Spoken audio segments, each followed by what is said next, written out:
All right. Episode 1. Hey, welcome to the Riff. Hey, welcome, man. Episode 1, huh? Yeah, how you doing? Oh, man, what a busy month. Busy month, and it's really great to be here at the Riff, here at the Portal. Brother B, how's things? How you feeling? Man, with all this lights, camera, action, a new stage curtain, and some tapestries been put up this past week. More is coming in. Man, it's been happy, sad. Sad meaning just a rock guitar legend, producer, guitar extraordinaire, iconic figure of our generation, Mr. Edward VanHalen. Edward VanHalen. Recently passed away at the age of 65. Take a look at this. This is when he was still using that that guitar that he used when he was still building his own guitars, and the Frankenstein, they called it. Yeah. When's the first time, B? When's the first time that you ever heard Van Halen? I think when I was like in grade school, and at that time I was playing ukulele, and you know, rock guitar playing was like so ahead of my time, or even like a guitar, and I was playing a 6-string ukulele that my dad bought me from Longstrugs. And when I first heard Van Halen on a cassette tape, and I said, "Who's this Van Halen?" And I was like 7th grade, and it was so above my head, and I said I could never, I could never do that. It was like too hard, and I wasn't into rock guitar, but I could appreciate guitar playing. But yeah, as I got older and getting into high school, and still not, really deep into rock, but I was like, wow, that's so neat and hard, and it blew me away. Yeah. When I first heard when I first heard Eruption and Running with the Devil, that album just kind of really, I was like, what is that? Is that a guitar? And at that time, I only had an acoustic. My mom bought me my first acoustic from I think it was a garage sale, and it was a 12-string, but some of the pegs were broken, so I designed it to become a 6, and I had to tune it with a wrench, and the strings are super high action, so my fingers really took a beating on that guitar. And when my cousin turned me on to Van Halen, I was like, wow, how come my guitar doesn't sound like that? Right? Yeah. And so, and the reason why it didn't sound like that is because I needed an electric guitar. Yeah. And Eddie taught his son how to play, I guess, being in the family. And here's a shot of him right here with his son Wolfgang, which I happen to have a guitar that Eddie designed. Yeah. With PV, and then later with Fender, I believe. Yeah, he went through some companies with Charvel and some other companies, with his pinstripe kind of deal. And I know they got one that they made it like a replica. It's like they were selling it for about $25,000. You remember that one? Yes, it was a replica. Yeah, replica of the Frankenstein. Yeah, this one right here. Yeah, and the whole deal with that, as I was even in going to college and stuff. So it was he wanted a Strat guitar that sounds like a Les Paul when you take on a lead, because with the Strat on the bridge side, he wanted more meaty. So that's why they came with the humbucker single. Rather be humbucker in the lead, and then or humbucker in the neck, and then he just got out that middle middle part where it was pretty much 2 humbuckers really. So they minus that Strat, that mid pickup, because he don't need that mid pickup. And also a lot of people who play Strats, and a lot of people who play Les Pauls, they notice that it's kind of the best of both worlds. It's got and of course Eddie added that extra pickup in the neck for more different lead tones, but the design is just incredible. The comfort, and he has a patent, several patents as Yeah. an innovator and an inventor of certain guitar pieces that a lot of people don't know about, which it just boosted the electric guitar I, um, I think technology and innovation. I think even with the whammy bar, like Vi always pulls up, and he was like more like depressing, making it down. So the Floyd Rose is a good thing, but then the tuning factor, as the years went by, people got away not wanting the Floyd Rose. Like for instance, this other great guitar player, rock guitar player, Dimebag Darrell from Pantera. He was always into the Floyd, but then what it is like every so many songs that he's changing guitar or something because they go through so much dive bombs with the Floyd. But yeah, I mean it's a love-hate relationship. You want the Floyd or you don't want the tuning, because once when the string goes out of, it breaks a string, then the whole thing goes out of tune, right?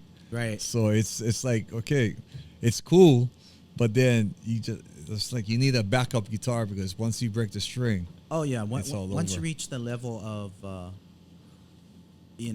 rock god, you'll have like some 20,000 guitars and also you have some people changing it. changing Yeah. it for you. And this shot right here, this is the old rockers. That's David Lee Roth and Yeah. Eddie Van Halen started the whole thing together. And what you think about when Eddie started his new Van Halen with Sammy Hagar? I think my thoughts on that. Everybody get their own theory, but Van Halen, the original Van Halen, went from the first and second album. That's, of course, the OG. And then when it became with Sammy Hagar, it was Sammy had a different voice than David Lee Roth. David Lee Roth, it was more like a show boy, like not a showgirl, show boy kind of voice, kind of big. They did cover songs and they changed it, this and that. And then with Sammy, it was more. They was going more into the originality, and then his tone, of course, changed with the FUCK album. Yeah. Was more. You still got the Brown sound, but it's more processed. More produced. Yeah, more well produced. But the first two was more arena rock and big sounded, just raw. Yeah. And he was young in his 20s, and they did, he tweaked the Marshall heads. It's like, oh no, you can't just get from any Marshall. These guys went into the head and decided to change all kind of capacitors, all that stuff. So he was constantly messing with his tone. Yeah, it's like Alan Holdsworth and Steve Morse. These guys or Eric Johnson, just constantly diving into their tone, rather be the chord, their fingertips, their effects pedal, how they go from this effect to that. It was just it's like a lifetime process of, you got to be part electronic engineer and part guitar player and then part producer. You're doing all pretty much, Yeah. When it comes to that, it's do it yourself. Either you're gonna have some tech give you some pointers, or you're just gonna be messing around with equipment you already do have. This is what a good interview I seen Frank Zappa. So Frank Zappa was a big Van Halen and Alan Holdsworth fan. That was his mentors, and Frank said in one interview that everybody think everybody can do like a 15-second guitar solo, and Eddie was pretty much the king of short and sweet and getting the point across in a matter of like 10 to 15 seconds. So anyway, he was saying that not everybody can sound like Eddie, because Eddie, his feel and his timing and his touch of his fingers, but he could take a Squire and make it sound like Eddie Van Halen, because it's Eddie Van Halen. It's like he can take a Les Paul and it sounds like Eddie Van Halen because it's Eddie. Yeah. So it's pretty much, it's not the equipment. It comes down to the fingers and the touch of his playing. Oh, most definitely. Yeah, because everybody can say, you sound like Alan Holdsworth or Eric Johnson, but Eric Johnson sound, his strat is so dialed in. You have to get like old Fenders, old Marshalls to sound that certain way, right? And it's when you study gear and this, you know, when we're talking gear and fingers and, you know, these guys are, you know, like Neil Schon from Journey can sound like Eddie, but Eddie sounds like Eddie because that's Eddie Van Halen. His ideas, his approach, his timing in, you know, calculating how to play it in a rhythmic way. Yeah. It's not like thinking in 4/4. He's thinking like 5/4. Oh man, some of the songs, if you transcribe it, just doesn't make sense. No, yeah, it's like Ingrid Malmsteen. It's like, wait, they're not thinking. They're thinking like 30-second notes, and just within 2 bars, you put in that much emphasis, and boom, you're out. Right. But it's come to the point where he's thinking 5/4 over 4/4 or 5/4 over 3/4. It's like wow, it's weird, but because they're just doing it spontaneously, but the timing is so great that it's easy for them to put in a measure. It's all by feel, you know. And Eddie, even though he was a hard rocker, you know, he had a lot of feel, a lot of swing, and a lot of classical background. That's the thing that people don't forget. The guy was a classical trained piano player. So, and even like Eric Johnson, he was a classically, he could play piano. And these guys had all classical influence, but they don't sound like Malmsteen or like Randy Rhoads sound, you know, he was real classically inclined. And these guys did it like Eddie was more like off the cuff. And then Randy was more like, okay, I'm going to make this solo from A to B, and I'm going to play like note for note every time I play live. Eddie was like, whatever, I just going to, you know, I'm going to squeal, I'm going to pull a bar, and then I'm going to go into his hammer-on cadenza. But you know, it's in trip with, it's so great to listen to him. His tone is just unreal. And when you try to like analyze his playing and learn his songs, I mean, you look on the internet, there's so many great guitarists that emulate his style. Yeah. But still, if the tone, something's missing. Tone. I think what's missing is his fingers. Well, there's his this fretboard. Got this guy, if you can dial it in, Russ Parrish. Okay. I don't know if you heard about this guy, but anyway, he was 16 when he came to GIT, and and he got me all into more deeper into this guy Alan Holzer and Bill Connors. Okay. So Russ Parrish was a guitar player, and Paul Gilbert was his bass player. They went around the LA area making, like, they was playing Beatles covers. But now Russ Parrish, I was like 19 years old and he was 16 years old. He dropped out of high school and he had a Van Halen cover band. It's freaking bizarre, man. The guy was a great guitar player. He could like just, I'm gonna play Devil Takes the Hindmost, man. And you know, that's like it's like the eruption of Alan Holdsworth. And then now I go on to YouTube and we're looking at this guy years back, and he's playing this Van Halen cover band, and it's just badass. Oh yeah. Oh yeah. The guy is just he's just incredible, and Paul Gilbert was Russ's bass player for this Beatles cover band. Okay. And it was all covers. They never do one original. It was like, let's make a Beatles cover. They did all Beatles, and ripping.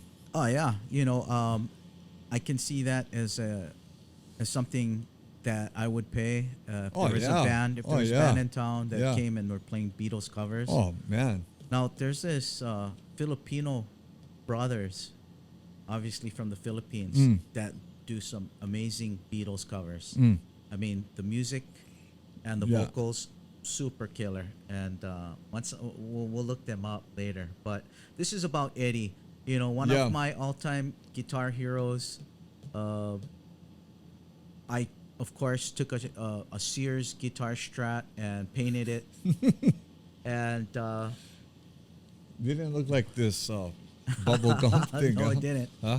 But then Music Man, he went with Kramer for a little while. Yeah, went to Kramer, Music that's Man, right. Yeah.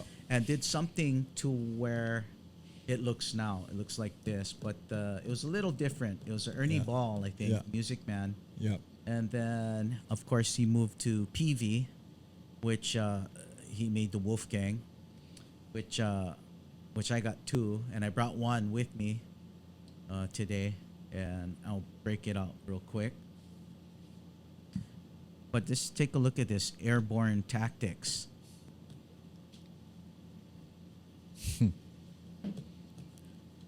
Yeah, with his jeans all beaten up and patched up, and he had that handkerchief around his neck with his coveralls, the red one. Oops. But check out this Wolfgang, PV Wolfgang. What year is that? Huh? What year? Year, I don't know what year it is, but man, I definitely not prepared because I would plug this baby in. But just such a sweet guitar that basically he designed and PV agreed to build it for him. This one is a little bit modified, which I kind of regret. I purchased this from my friend, and he had taken out the original pickups, put in some toggle switches, but I really like the purple look. Yeah, yeah. My main PV Wolfgang is the black model, and since he switched to Fender, I really been wanting to get my hands on one of those. But just a well-built guitar. It's like a mini. I don't know what you call it. It's kind of like a cross between a Les Paul, a PRS, and maybe a Strat feel with some serious humbuckers in it. And It's real unreal about like humbuckers, and everybody knows this. It's like, people like when I had my that Steve Lukather model, that custom made guitar for me, I couldn't get a Strat sound because somebody said, "Brian, you know why you can't get a Strat sound? Because it's not a Strat," and that's true. Because you could get a Strat like with EMG pickups and that, but it's not like a Strat 1965 or 55 Strat. You need three single coils to have a Strat. It's like Ingvar Malmsteen is like how he can get like a Les Paul sound because he plays on the neck pickup. Just turn off the treble, so now you got the humbucker sound. But he was such a purist, like he's not gonna play like two humbuckers on Strat body. He is a purist. It's I'm gonna play a Strat that I can sound like a Les Paul, right? And like that, you can't get a Strat sound because what was that? My parents spent $2,000 on that green guitar. I couldn't get a Strat sound because it was 1-1 double. Yeah, if you go like double, a humbucker single double, you can't get a Strat sound because it's not a Strat. Exactly, and that's why there's so many guitars that you have to own. Oh, we gotta own 5,000 guitars? Are you kidding me? Well, but not with technology and amp modeling on these new amps, you can get away with a lot that you couldn't before. So maybe instead of owning 20 guitars, maybe you can whittle it down to like maybe 20, maybe 19. For the tones you need. Oh my God. Honey, I gotta talk to you. I need this guitar. See, that's the whole thing. I need, not I want, or like, is it necessary? You know what? Guitar players, it's necessary. Oh yeah. I know this guy John Five who loves Van Halen, and he was the guitar player for Marilyn Manson. Still, so John Five is a telly guy. Amazing guitars. Incredible. So his theory is he's getting it like I think he got like $200,000 worth of guitars. So he want to get a Telecaster that represent every year, and I think he's gotten close. Like from the first no-caster to now 2020. So how many guitars is that? Well, he got $200,000 worth of guitars in his Matson container. So he got like everything like every year. So he's like, wow, that's crazy, man. And he's playing heavy metal on Telecaster. And he's running either like single, or he goes single and humbucker or humbucker. No matter what, he's going to play heavy metal with a lipstick pickup in a neck pickup. And it sounds like it's like Jeff Beck playing incredible rock fusion with a Telecaster. Or yeah. So to me, it's like you don't need a humbucker. You can have like a lipstick Telecaster and it sounds heavy metal. It depends on what you're plugging it through. Yeah, exactly. And the way you dial in your tone. I mean, we can go on it. I mean, you have to be a NASA engineer to dial in a tone. I mean, this is our NASA engineer, my brother. That's that one take stuff I played on you. I could get a Van Halen sound just with that amp. That's a 10-watt amp. That's amazing. That's amazing. That's technology for you. That's technology. Yeah. I mean, nobody going to take this from us. This is like the amp. So check out this guitar that Eddie's holding. That is the PV Wolfgang. Okay, what do you see different right there? Oh, he doesn't have a Floyd Rose. I'm going to tell you something. Yeah. I tell you, that guitar is great. You know why? No Floyd, it stays in tune. And if you want a whammy bar, you use your whammy pedal. Yeah. I just... Thank you, Eddie. Yeah. For building great guitars. You know what? Nothing against the Floyd, but if I had to pick between... There's two guitars are side by side, and somebody's going to give me, I said, which one do you want, Brian? With the Floyd, I'll take that one. It's just something about no Floyd. I mean, I love tremolo, right? But then I don't have somebody to change it. Hey, can you give me my Floyd back? Okay, right. It's like it's a great tour, though. Yeah, it's a preference. Yeah, when the locking nut came out, because you notice this one doesn't have the locking nut. Yeah, no locking. Yeah. And the whole thing about Eddie's style is he loved the whammy bar. Yeah. I mean, he loved the ramp. I mean, he took it to its limits. I mean, Jeff Beck is a whammy bar king too. Oh yeah. He uses it a little differently. Subtlety. Yeah. And vibrato and tremolo but Eddie just yanked the hell out of that whammy bar, and he would have trouble with when he brought it back up, some of the strings being out of tune.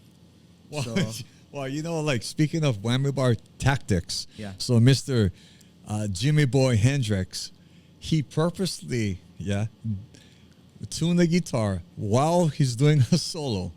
We all know this. Yeah. So, and then he didn't have locking system, it was a Stratocaster. Yeah. With just your basic synchronized tremolo from Fender. And it's so, I mean, there's some songs he's playing, it's just mind blowing. It's like he's tuning it like dan dan dan while he's doing a guitar solo, and he records it. It's like there's no editing. This live stuff sounds so out of tune, but then he's going just ripping the crap out of it. It sounds so beautiful, man. Yeah, it's something that you can't reproduce because you'd have to have the guitar out of tune just the way he had it.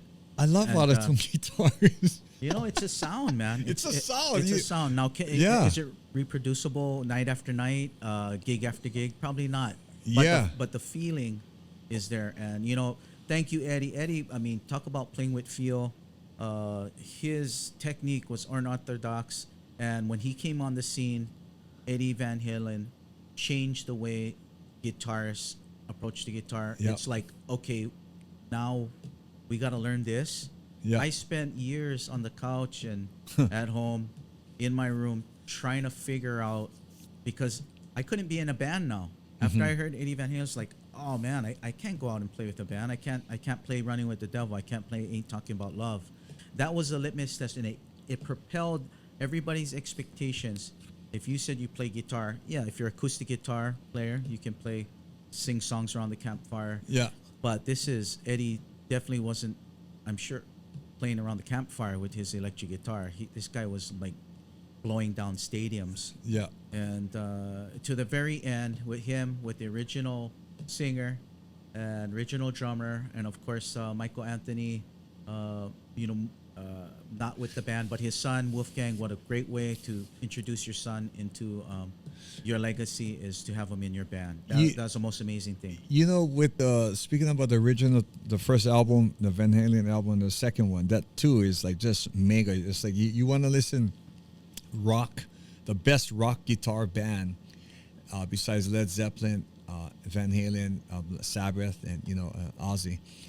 But those two first albums, the reason too why Van Halen sounded so great with the guitar riffs and the guitar solos and the whole Ted Templeton of the production of these two albums is the background vocals of Michael Anthony. You try to listen to the harmonies going so high, and then you listen to the screeching sounds of the guitar tone.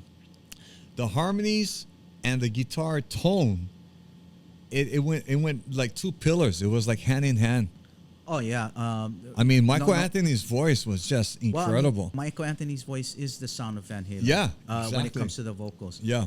When he sang with David Lee Roth, Yeah. when he sang with Sammy Hagar, which one of my favorite albums of all time. I mean, I love everything that Sammy Hagar did, and they had more platinum, I believe. I could be wrong, but than they did when with David Lee Roth. Mm-hmm. And the songs got more sophisticated. Yeah. Eddie's playing, moved to a different area. But this album right here, Fair Warning. Oh yeah. A lot of kind of people who know Van Halen for like Jump and Hot for the Teacher when MTV was big, and the girls who like Eddie because he looked like a rock star. Yeah. And he married Valerie Bertinelli. But the true guitarist, I would say 9 out of 10 times the true guitarist, rock guitarist that was into Van Halen, this would be their number one album. I know for this me, album is unreal, man. it's unbelievable. With Mean Street, and unbelievable. I mean, this album. I mean, was how? I mean, it's like after Hendrix was Eddie, Yeah. and then it was saying after Eddie was Dimebag. Yes. So the thing is like that. I mean, there's so many like say for Sinatra, Elvis Presley, but for rock guitar playing. Yeah, this album is just and look at the cover. incredible. Look at the cover art on this album. Yeah, you see that? Isn't that like kung fu? Yeah. Yeah, the head kung, right? They're The going guys like, kicking. yeah. It's like. But this album reminds me of the Led Zeppelin album. It does. So look at this one. So it's like real similar. Which album was that? The one with the I forget what album is that, but Eddie's mentors, two of them, at least I can say, was Jimmy Page, Eric Clapton. Everything he said, Eric Clapton, he studied Eric note for note, and that wasn't Eddie Van Halen playing. He was working on phrasing. When he listened to blues guitar player, and I think was soloing was Eric Clapton. This is from my opinion, and Jimmy Page was composition, because Jimmy Page wasn't a soloist. He was more composing with power chords with an orchestrated vibration. Yeah, I think what I like to think of Jimmy Page is more of a riff guy. Yeah, he's a riffer. Yeah, he was composition. Killer riffs. Yeah, killer riffs. And, riffs is not solos. Riffs is just, jun, jun, jun, jun, jun, jun, Right. jun, jun, jun. It's just like bits. Yeah, like, bits and pieces. Yeah. So with Dimebag. Just like us, the riff. The riff, Bits and- RIFF. Bits and pieces, right, B? I like that, bits and pieces. Bits and pieces, But- E for E. Everything Yeah. for everybody. So with getting back to like riffing on the icon guitar player, rock guitar player Eddie Van Halen.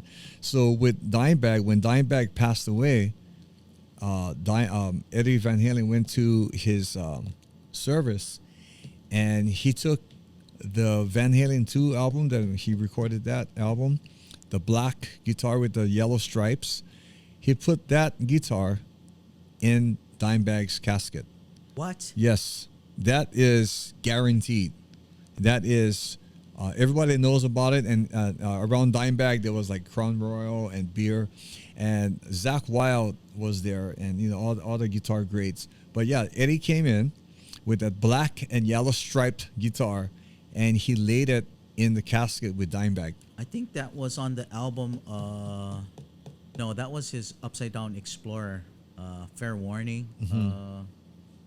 I think Fair Warning had 2 covers. And Van Halen the whole trip. You know what? He started not just the finger tapping, the harmonics and the phrasing, look how he's positioning the guitar. It's straight up and down. Oh, yeah. So he started a whole new trip where, guitar players wasn't just standing here and backing up Elvis Presley, Yeah. and just going, having a guitar like horizontal. He played it straight up. He was flamboyant. He was smiling. He was having a great time. Like when he's playing, it's like you want to play guitar because he's having fun. Yeah. And he's playing his ass off. I mean, unreal. Let's just give it up.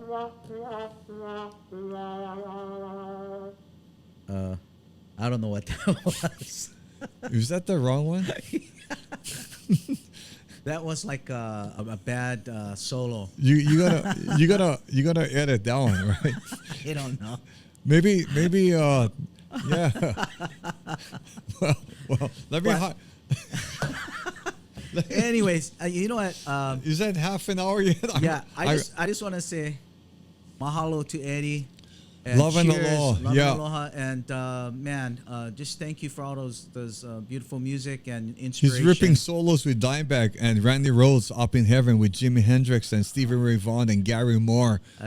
Everybody's just fucking shredding up there now. So we like to dedicate this episode of the Riff here with A and B side and the EVH. Yes. EVH. Mahalo and. Let's do a tattoo, man, on that. Let's do it today, man. We'll tattoo that on our shoulders. That's another episode. I'm totally against tattoos. Yeah, on my body. I love it on other people's body. I think it's amazing. I think when you fall asleep on me, man, like on the toilet, I'm gonna sneak in there and pick the lock. I'm gonna tattoo your toenail, man. All right, so let's. No, we gotta go. No. Yeah. Let's sign off. Okay. And, okay. Brother Ree, thank you so much. Thank you, man, for being the tech god here. Well, everything at the Riff. We'll get better and better. But for now, from the guys at the Riff, aloha. Aloha, 2 and 2. And have a good day. Aloha. Aloha. Woo.